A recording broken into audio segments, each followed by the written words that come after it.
하나님과 사람 앞에 쓰임받는 우리 귀한 딸이 되기를 여러분 기도로 축복해 주시길 바랍니다. 오늘 우리와 함께 은혜 받을 말씀은 에베소서 1장 13절. 에베소서 1장 13절. 여러분 한 목소리로 같이 한번 읽어보겠습니다. 시작.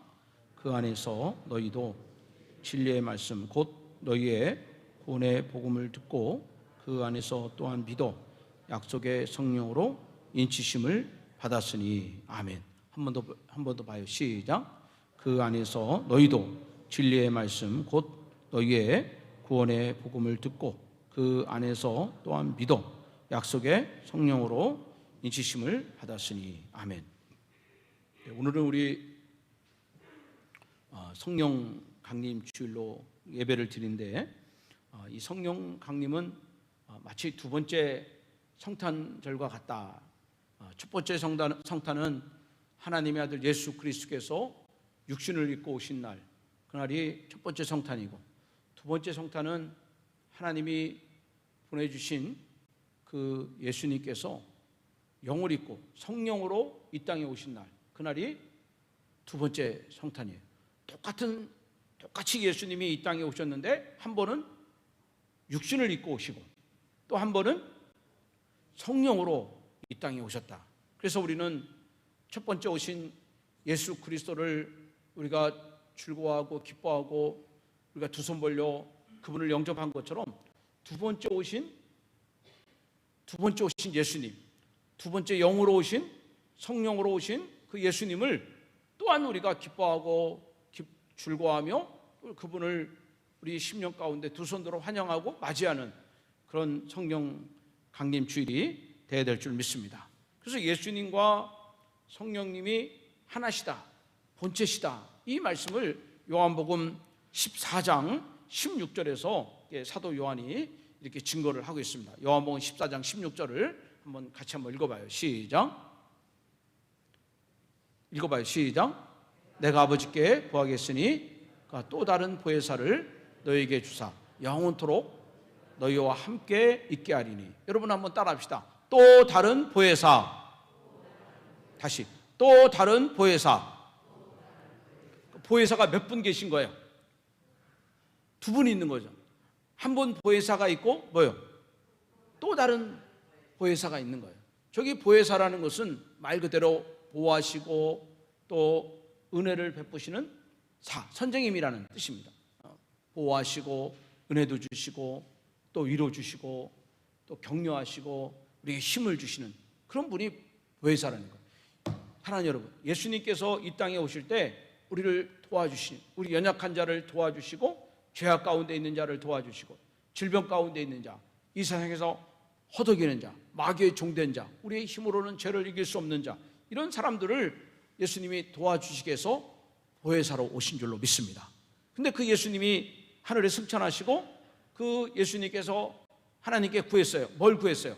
또 다른 보혜사를 이 땅에 보내주시고, 우리 예수님은 육신을 입고 계셨기 때문에 33년 동안만 계시지만 또 다른 보혜사는 영으로 이 땅에 오셨기 때문에 세상 끝날까지 영원토록 우리와 함께 하셔서 저와 여러분들에게 힘 주시고 능력을 주시고 또 위로 주시고 격려해 주시고 또 우리를 예수를 믿게 하시고 또 용기를 갖게 하시고 또 세상을 향하여 승리하도록 만들어 주시는 또 다른 보혜사가 저와 여러분들 가운데 함께 하실 줄로 믿습니다.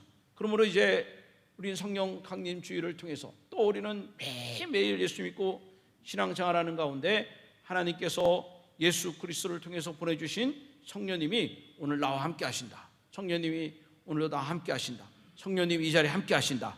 여러분 이 사실을 믿으시길 바랍니다. 바울은 이렇게 이야기를 하고 있습니다. 고린도전서 3장 16절인데 한번 읽어보겠습니다. 시작. 너희가 하나님의 성전인 것과 하나님의 성령이 너희 안에 계시는 것을 알지 못하느냐. 그러니까 여기는 하나님의 성령이 너희 안에 계신 것을 뭐요? 깨달으라는 것입니다. 하나님의 성령이 너희 안에 계신 것을 믿으라, 이것을 이야기를 하고 있습니다. 아버지와 아들이 배를 타고 이제 목포를 떠나서 제주도로 가게 되는데, 이 어린 아들이 배를 타고 지금 제주도를 가고 있는데 아버지 옆에 앉아가지고, 아버지 왜 우린 배를 안 타는 거냐, 빨리 배를 타고 제주도로 갔으면 좋겠다.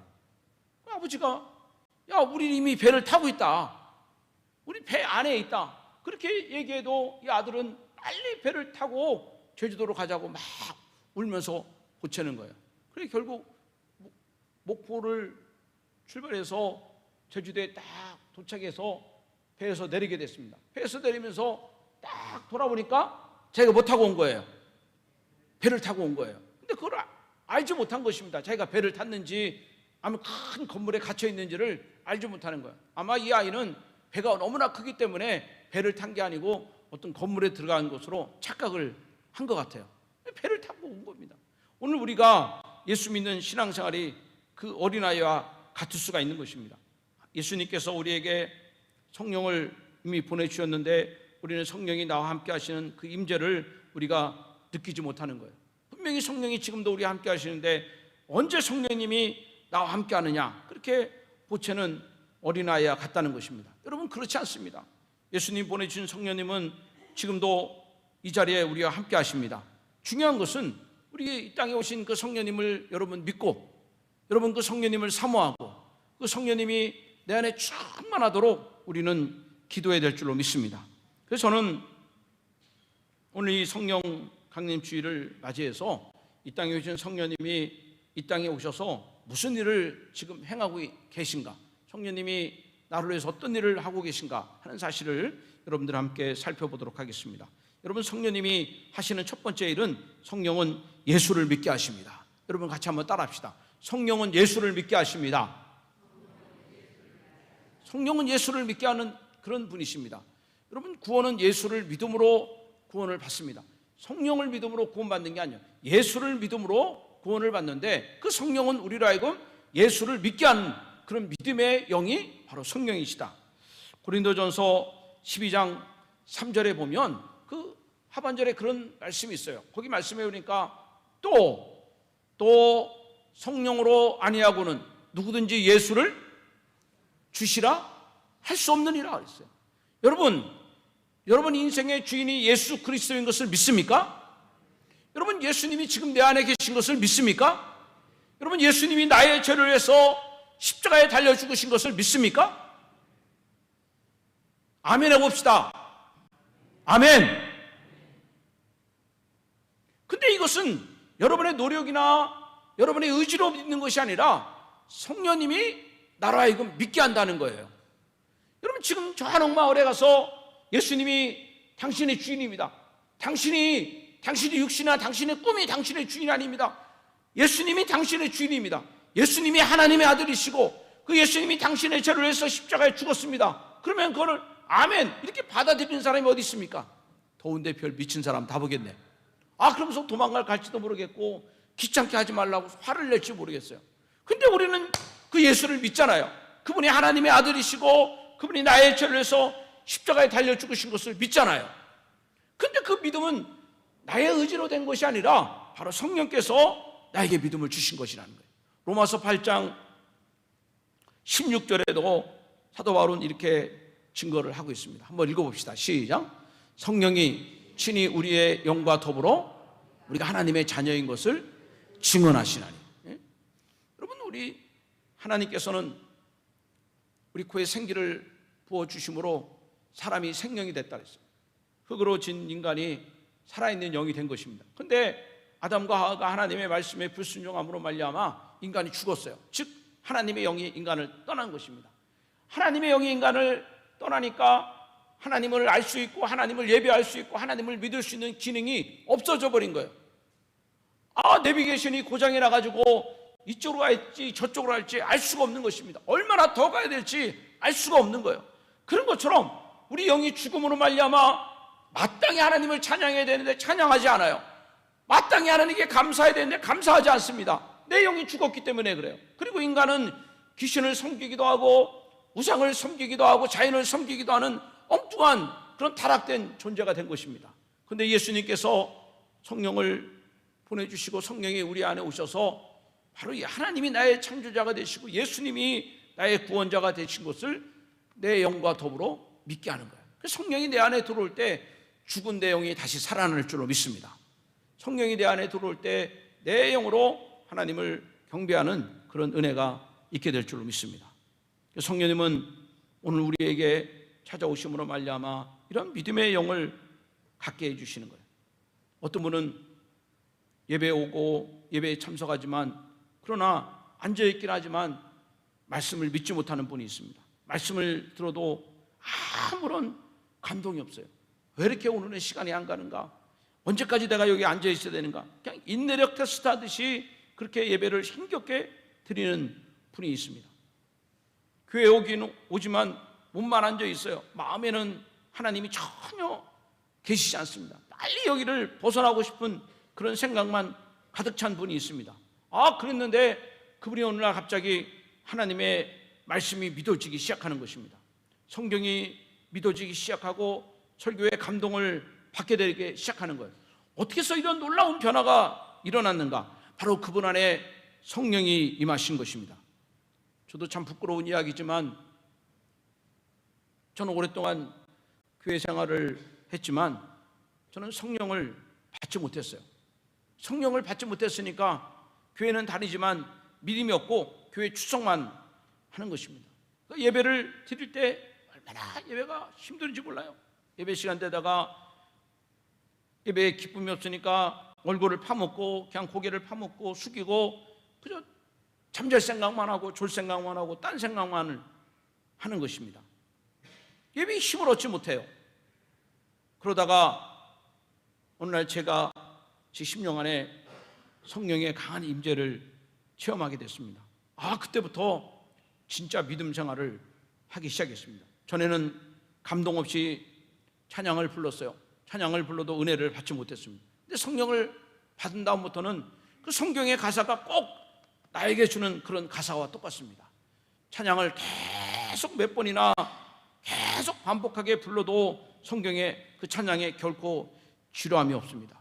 또 성경 말씀을 깨닫기 시작했습니다. 그전에는 마음에도 없는 예배를 드렸는데 이제는 제가 자원하는 마음으로 예배를 드리게 되고 그 말씀이 믿어지고 그 말씀이 깨달아지고 그 말씀대로 살아가는 이런 영적인 변화가 일어나게 된 것입니다. 그래서 요한복음 4장 24절에도 예배하는 자는 영으로 또 진리로 예배를 드려야 된다는 거예요. 사랑하는 여러분, 육신이 앉아있지 않기를 바랍니다.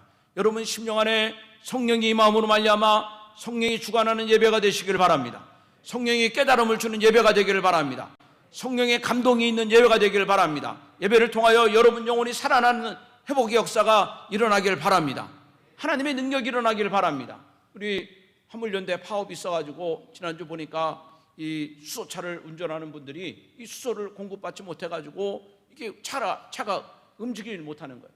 어떤 분은 수소를 받았는데 3분의 1만 받아가는 거예요. 그리고 차가 움직이지 못하고 그렇게 비싼 차, 좋은 차들이 다 창고에 들어가게 돼 있는 것입니다.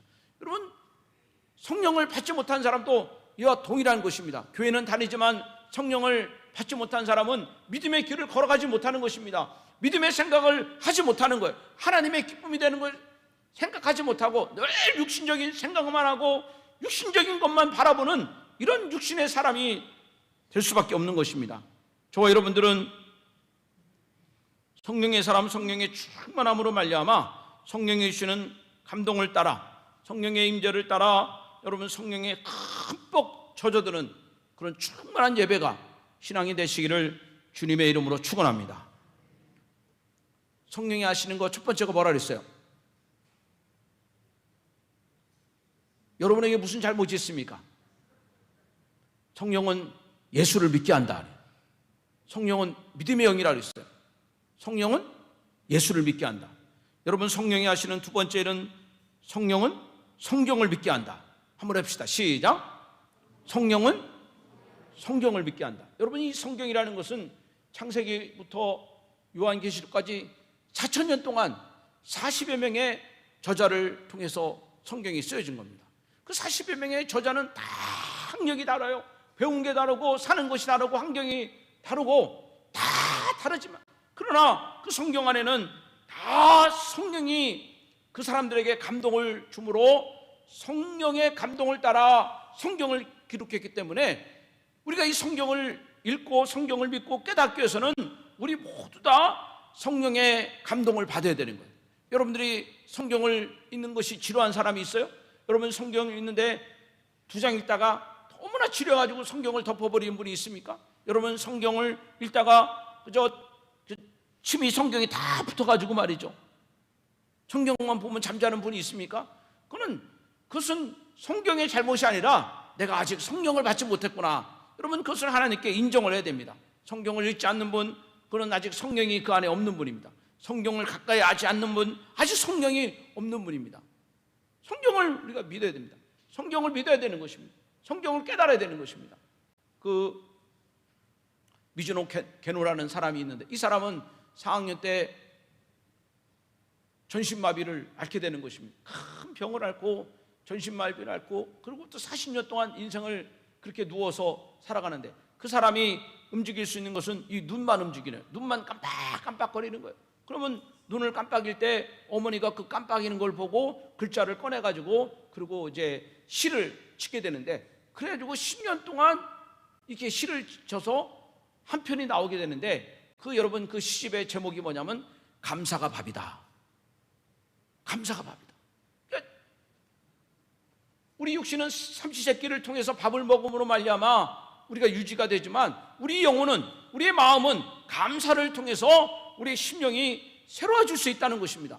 이와 마찬가지로 여러분, 우리는 밥만 먹어 사는 것이 아니라 하나님의 말씀을 믿음으로 말미암아 내 영이 살고, 하나님의 말씀을 믿음으로 말미암아 내 영이 깨어나고, 하나님의 뜻을 따라 살아감으로 말미암아 여러분 육신을 정복하고 육신 위에 있고 여러분 육신의 사람들을 인도해 줄 수 있는 하나님의 사람들이 다 되시기를 바랍니다. 우리 찬송가 있어요. 저막이 지옥 갈 때 너도 가겠구나. 이 세상 사람들 다 육신의 생각을 하라 할 때 우리도 그렇게 살다 보면 여러분 누가 저 사람들을 구원할 수가 있습니까? 우리는 이 하나님이 주시는 이 성경을 우리가 믿고 성경을 깨달음으로 말미암아 이 시대에 우리가 어떤 믿음의 길을 걸어갈 것인가를 깨닫고 그 길을 걸어가서 하나님과 사람 앞에 쓰임받는 그런 믿음의 사람이 되어야 됩니다. 우리 베드로후서 1장 21절을 베드로후서 1장 21절을 읽어봐요. 시작. 예언은 언제든지 사람의 뜻으로 낸 것이 아니요 오직 성령의 감동하심을 받은 사람들이 하나님께 받아 말한 것이라. 성경은 뭐예요? 성령의 감동을 받은 사람들이 누구한테 받았어요? 하나님께 받아서 말한 것이라. 그를 모르는 어머니가 있어요. 군대 간 아들이 편지를 보냈습니다. 그리고 다시 그 아들에게 답장을 써야 되는데 그를 몰라요. 마침 그 우편 편지 봉투를 배달하는 우편 배달부 하는 그 아저씨가 와가지고 대신 그 아저씨가 편지를 쓰게 하는 거예요. 엄마가 말하고 그 아저씨가 편지를 써서 그거를 군대에 있는 아들에게 보냈습니다. 여러분 묻겠어요. 그 편지는 엄마가 쓴 거예요? 우체국 아저씨가 쓴 거예요? 뭐 눈만 깜빡깜빡거리지 말고 저한테 좀 얘기를 해보세요. 그 편지는 엄마가 쓴 거예요? 우편부 아저씨가 쓴 거예요? 예? 쓰기는 우체국 아저씨가 쓴 거지만 그거를 우체국 아저씨가 쓰면서 우체국 아저씨가 보냅니다. 그렇게 하지 않습니다. 누가 보낸다고 그래요? 엄마가 보낸다고 그래요. 엄마가 보내는 것입니다. 엄마의 편지가 쓰는 거예요. 손만 빌린 겁니다. 손만. 마찬가지로 성경을 기록한 40여 명의 사람들은 다 손만 빌린 거예요. 쓰기는 누가 쓴 거예요? 하나님의 감동을 받은, 그런 성령의 감동을 받은 사람들이 성령의 감동으로 쓴 것입니다. 그래서 요한계시록 7교회에서는 그 소아시아 교회들에게 뭐라고 그랬습니까? 성령이 교회들에게 하시는 말씀을 들을지어다. 아니 성령이 하는 소리를 어떻게 듣습니까? 그런 성령의 감동을 받은 사람들이 성령이 교회에게 주시는 말씀을 듣는다는 거예요. 여러분 다 성령을 받음으로 성령이요 남편들에게 하시는 말씀을 들을지어다. 응? 아내들이요 성령이 하는 말씀을 들을지어다. 자녀들이요 성령이 하는 말씀을 들을지어다. 교회들이요 성령이 하는 말씀을 들을지어다. 그래, 우리 성령이 하시는 말씀을 통해서 성령이 나와 우리 가정과 교회와 나의 기업을 통해서 하나님이 원하시는 뜻을 잘 깨닫고 그리고 그 가운데 순종함으로 말미암아 여러분 하나님께 영광이 하나님의 뜻을 이루어드리는 그런 성령의 사람이 되어야 될 줄 믿습니다. 여러분, 성령이 오셔서 하는 세 번째 일은 성령님은 오늘 우리에게 은사를 주십니다. 성령은 은사를 주십니다. 시작. 첫 번째도 잊어먹었을 거예요. 분명히 이분들은. 첫 번째 성령이 하시는 일이 뭐라 그랬어요? 그렇죠. 성령은 예수를 믿게 한다. 두 번째 성령이 하는 일이 뭐예요? 성경을 믿게 한다. 세 번째 하는 일이 뭡니까? 성령은 은사를 주십니다. 고린도전서 12장 8절에서 10절에 보면 사도 바울은 성령이 교회에게 주시는 은사를 9가지 은사를 기록을 하고 있어요. 근데 거기 4절에 보면 이런 말씀이 있습니다. 은사는 여러 가지나 성령은 같고 그랬어요. 제가 앞에 은사는 여러 가지나, 그럼 여러분들은 성령은 같고 이렇게 하시면 돼요. 은사는 여러 가지나, 그러니까 은사는 아까 몇 가지라 그랬어요? 9가지. 근데 그 9가지 은사지만 그 9가지 은사는 다 누가 주시는 거냐? 성령이 주시는 거예요. 여러분, 포도를 보십시오. 포도의 열매는 다 다르지만 그것은 결국 한 나무에서 나온 거예요. 큰 것 작은 것이 있지만 다 한 나무에서 나온 것입니다. 성령이 9가지 열매가 있지만 그 9가지 열매는 다 성령이 주시는 것입니다. 그러면 성령이 교회에게 주시는 9가지 은사가 뭐냐? 자, 쭉 한번 읽어봐요. 고린도전서 12장 8절에서부터 10절까지 한번 쭉 읽어봐요. 시작.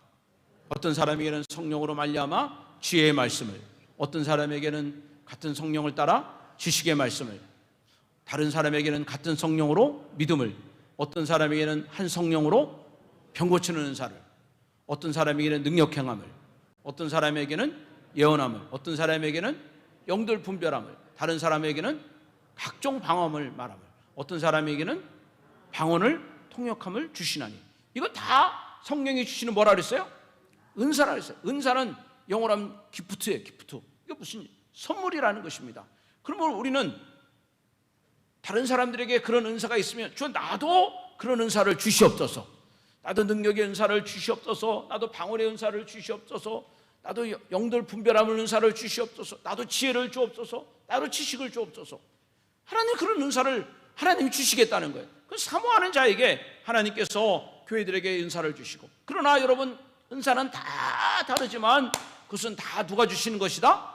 성령이 주시는 것이고, 그 성령께서 바로 교회를 든든히 세우고 우리의 믿음을 성숙하게 하고 연약한 자를 잘 돌볼 수 있도록 우리에게 성령을 주신 것을 믿으시길 바랍니다. 그런데 특별히 고린도전서 12장 31절에 보면 그 은사 가운데 뭐라 그랬어요? 너희는 더욱 큰 은사를 사모하라. 9가지 은사가 있는데 그 중에 더 큰 은사가 있다는 거예요. 그 은사가 뭐냐? 고린도전서 13장에 나오는 사랑의 은사예요. 사랑의 은사. 그러니까 우리는 생각해 봐야 됩니다. 우리는 서로 사랑한다고 사는데 사실은 그 사랑은 인간적인 사랑이에요. 남편과 아내가 사랑하지만 인간적인 사랑이에요. 부모와 자식이 사랑하지만 인간적인 사랑이에요. 친구와 사랑하지만 인간적인 사랑이에요. 그 사랑은 깨질 때가 있습니다. 마음에 맞지 않을 때가 있어요. 분노가 일어날 때가 있습니다. 서운할 때가 있습니다. 등 돌릴 때가 있는 거예요. 내 마음에 맞지 않으니까 여러분 그 사람을 버릴 때도 있는 것입니다. 그건 다 인간적인 사랑이에요. 그러나 성령이 주시는 은사, 바로 더 큰 은사, 이 사랑은 어떠한 환경 가운데도 그 사랑은 오래 참게 하는 것입니다.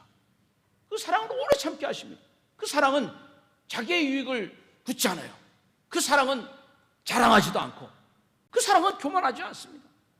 그 사랑으로 인하여 시험 들지 않습니다. 끝까지 참는 거예요. 끝까지 배려해 줄 수 있는 것입니다. 여러분, 그것은 하나님이 주시는 사랑의 은사예요. 저는 여러분들에게, 오늘 예배하는 여러분들에게 성령을 통하여 그 사랑의 폭탄이, 사랑의 에너지가 여러분 가운데 넘치시기를 바랍니다. 그 은사를 사모하라는 거예요. 주님, 그런 큰 사랑을 주옵소서. 그래서 성령 충만한 부부는 절대로 싸우지 않을 줄로 믿습니다. 이 아멘을 안 하시네. 이분들 아직도 뭔가 남은 게 있나? 성령 충만한 부부는 싸우지 않는다는 거예요. 왜요? 싸울 수가 없는 것입니다. 그 안에 누가 계시니까? 성령이 사랑의 은사를 주니까 여러분 성령 충만한 교회는 싸우지 않을 줄로 믿습니다. 아멘 하면 좋아요. 왜 싸우지 않습니까? 그 교회는 무슨 교회예요? 성령 충만한 교회고 사랑이 넘치는 교회니까 싸울래요? 싸울 수 없는 거예요. 사랑은 언제나 오래 참고, 사랑은 언제나 온유하며, 사랑은 시기하지 않는다.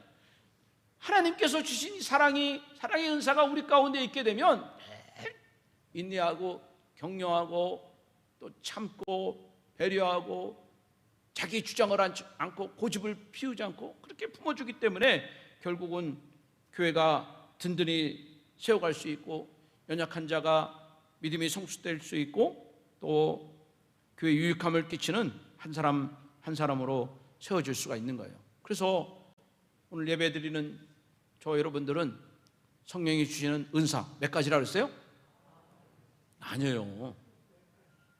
10가지라 10가지. 네? 성령이 주시는 10가지 은사를 사모하시길 바라고, 오늘 예배하는 여러분들은 특별히 성령이 주시는 사랑의 은사를 충만히 누림으로 말미암아 교회에 유익함을 주시기를 바랍니다. 여러분, 성령이 오셔서 행하는 일은 성령은 우리에게 열매를 주십니다.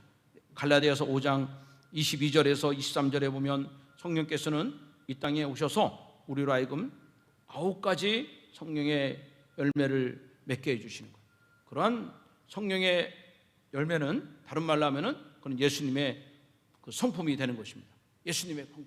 그러니까 여러분, 저와 여러분 성령을 받으면 다 성품이 달라지게 되는 것입니다. 성령을 받으면 그 성격이 달라지는 것이에요. 열매 맺지 못한 나무는 주께서 찍어서 불에 던져버리라고 경고를 하셨습니다. 여러분, 신앙생활의 가장 중요한 핵심은 열매입니다. 열매가 없으면 구원이 없는 것입니다. 교회를 오래 다녔다, 내가 집사요, 권사, 장로요, 목사다, 이 직분이 중요한 게 아닙니다. 제일 중요한 것은 열매입니다. 열매. 그 사람이 구원을 받느냐 천국에 가느냐, 이거는 열매에 달려 있는 것입니다. 우리가 가야 될 최종 종점은 천국이에요. 그리고 그 천국에 가기 전까지 우리는 계속해서 성품의 변화가 일어나는 그런 정거장이 이렇게 일어나야 돼요. 계속해서 변화되는 그런 일들이 일어나야 되는 거예요. 고린도전서 12장에 나와 있는 성령의 그 은사들은 이 사람은 받을 수 있고 안 받을 수 있고, 이 사람에게는 2가지가 있을 수 있고 저 사람은 3가지가 있을 수 있어요. 그러나 성령의 열매는 다 맺어야 되는 것입니다. 반드시 성령의 열매는 맺어야 되는 거예요. 성령의 열매는 맺고 안 맺고 이게 아니라 다 성령의 열매를 맺어야 될 줄 믿습니다. 자, 그러면 그 성령의 열매 9가지는 뭐냐? 같이 한번 읽어봅시다. 시작. 오직 성령의 열매는 사랑과 희락과 화평과 오래 참음과 자비와 양성과 충성과 온유와 절제니 이 같은 것을 금지할 법이 없느니라 했어요. 없느니라.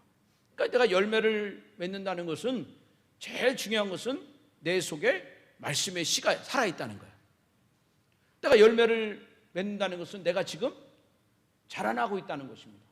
내가 열매를 맺고 있다는 것은 내가 그리스도의 형상을 담고 있다는 거예요. 그것이 천국 갈 수 있는 그런 중요한 기준이 되는 것입니다. 지금 저 돌아가셨지만 그 분당에 목회하시는 이중표 목사님이, 이 목사님이 오늘 신방을 갔는데 그 아내는 교회생활 잘하는 집사님이고 남편은 교회 안 다니는 불신자입니다. 그 목사님이 신방하려고 딱 앉아있는데 갑자기 남편이 목사님 절 받으십시오. 그러더니 불신자 남편이 목사님 신방 갔는데 큰절을 하는 거예요. 목사님도 깜짝 놀랐습니다. 신방을 갔는데 예수 믿지 않는 남편이 왜 절을 하는가. 그래서 이제 물론 왜 나한테 그렇게 큰절을 합니까? 오늘 명절도 아닌데. 그랬더니 이분이 그러는 거예요. 자기 아내가 교회를 다니고 교회 집사인데 자기가 남편인데 아내를 보면 아내지만 아내가 아니라 우리 아내는 천사라는 천사. 왜 당신 아내가 천사로 보입니까? 그 남편은 치매 걸린 할머니가 계신데 이 할머니를 집에서 모시는 거예요. 옛날에는 요양병원이 많이 없으니까 치매 걸려도 다 집에서 이렇게 다 대소변 받고 그래서 이렇게 모시고 그랬지 않습니까? 그제 그 어머니를 치매 걸린 어머니를 모시는데 그 어머니를 방에 모시다 보니까 그냥 오랫동안 있으니까 그 방에 가면은 온갖 이게 악취가 나는 거예요. 이 썩은 데도 나고 그냥 오줌 냄새 나고 똥 냄새도 나고 그냥 악취가 나서 자기는 아들이지만 그 방에 잘 못 들어간다는 거예요. 근데 우리 아내는 학교 갔다 오면은 하루 종일 애들 가르치고 피곤할 텐데 아니 세상에 그 냄새나는 방에 가서 콧노래를 부르면서 청소를 하고 자기 어머니 이렇게 씻어드리고 어머니 안마해드리고 이렇게 한다는 거예요. 전 그걸 보면서 아니 자식도 못하는데 어떻게 며느리가 저렇게 하나, 그걸 보면서 깜짝 놀란다는 거예요. 그래서 목사님이 그 아내 집사를 불렀어요. 아니 그 집사님은 그 방 가면 냄새 안 납니까? 목사님 냄새 나죠. 근데요 저는요 그런 썩는 냄새가 아니라 장미꽃 냄새가 난다는 거예요. 응? 할렐루야. 장미꽃 냄새가 난다는 거예요. 아니 뭐 그 사람은, 그 집사님은 코가 뭐 축농증 걸렸나? 왜 그런 냄새가 날까? 바로 성령께서 그 집사님 코를 그렇게 장미꽃 냄새 맡도록 만들어 주신 거예요. 그 아내를 보면서 남편이 큰 감동을 받고 저렇게 신앙생활 잘하는 아내를 만들어 주신 그 목사님 고마워서 큰절을 올린다는 거예요. 나도 큰절 받았으면 좋겠다. 나도 큰절 받았으면 좋겠다. 사랑하는 여러분, 예수를 잘 믿는 건 다른 것이 없습니다. 성품이 변화가 돼야 됩니다. 성품 9가지 열매를 맺어야 되는 거예요. 이거 반드시 열매를 맺어야 되는데 그것은 내 의지로, 오늘부터 내가 열매 맺자, 내 의지로 되는 것이 아니라 그건 성령이 우리 가운데 임할 때 바로 그런 9가지 열매를 맺도록 하나님 만들어 주시는 것입니다. 여러분 갈라디아서 6장 8절을 한번 읽어봅시다. 갈라디아서 6장 8절 한번 읽어보세요. 시작. 자기의 육체를 위하여 심는 자는 육체로부터 썩어질 것을 거두고 성령을 위하여 심는 자는 성령으로부터 영생을 거두리라. 할렐루야. 여러분 성령을 심는 자, 성령의 열매 맺는 자가 뭘 거둬요? 영생을 거둔다. 영생. 그러니까 예수 잘 믿고 그 다음에 성령 받아서 그 성품이 변화된 자에게 뭘 주시는 거예요? 영생을 주시는 거예요. 근데 예수를 믿어도 하나 성격이 변화된 게 없단 말이죠. 그냥 고집쟁이고 혈기가 떠나지 않고 남 배려하지 않고 자기 생각만 하고 자기 육망만 하고, 그러면 하나님의 천국이 없다는 거예요. 하나님의 천국이. 이게 얼마나 큰 경고의 말씀입니까? 해보세요. 첫 번째, 성령이 오시면 우리에게 첫 번째 무슨 일을 하신다? 예? 예수를 믿게 한다. 두 번째 뭐예요?